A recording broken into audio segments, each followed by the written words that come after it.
Monsanto is well known for its promotion and use of Roundup, a weed killer whose main ingredient is the controversial glyphosate chemical deemed to be a probable human carcinogen by a World Health Organization cancer research body in spring 2015. But few know what's taking place in soybean and other crop fields across the country, where Monsanto's latest scandal has involved the widespread destruction of crops across the country and led to new lawsuits in 10 states. One of those states is Arkansas, where the Monsanto weed killer in question, dicamba, was recently hit with a ban set to take effective for most of next year's growing season. But now, some are crying foul after the ban was stalled in the state's legislative council. Monsanto is buying their way through Arkansas politics, according to a report from the Arkansas Times, a Little Rock-based newspaper. The ban was stalled on December 15 after the Legislative Council approved a subcommittee's recommendation to do so, sending it back to the state's plant board. The state had initially recommended the ban after 963 complaints were recorded due to dicamba misuse in 26 Arkansas counties,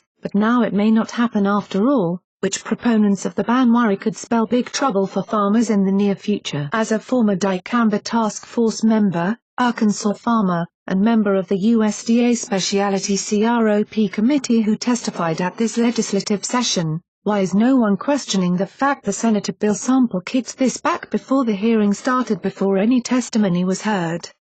Asked Sean Peebles, an Augusta-based farmer who contacted the Times to express his frustration. Peebles seems to believe that Monsanto lobbying may have played a role in the decision, according to his comments. Hell, the man didn't even have the plant board's recommendation in hand yet, he said of Sample's decision. Just curious. Monsanto is buying their way through Arkansas politics and no one will cover it. When this product is released it will do irreparable damage to Arkansas agriculture. The ban had been passed in November by the board and was set to take place from April 16, 2018 to October 31, 2018, with plans to collect data and revisit for 2019 included. However, as Peebles and other advocates noted, the proposal was blocked before any testimony was heard. Companies like Monsanto and BASF have a huge stake in the matter and have actively resisted the ban, according to the report. Monsanto not only makes dicamba-resistant genetically engineered, GMO, seeds, but also makes its own version of the chemical for sprayings. Monsanto has filed a lawsuit claiming that the April 16 ban date is arbitrary,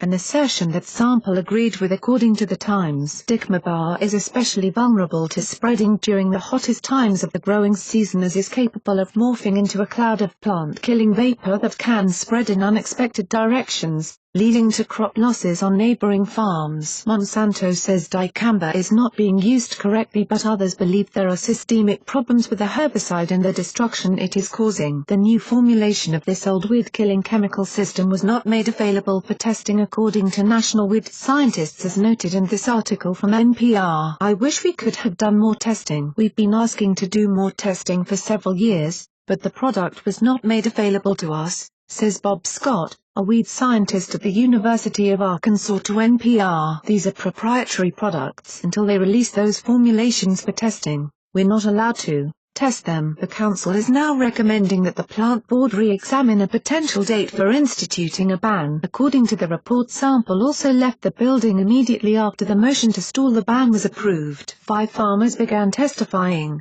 but he was not there to listen. Sample reportedly said he had fallen ill with bronchitis,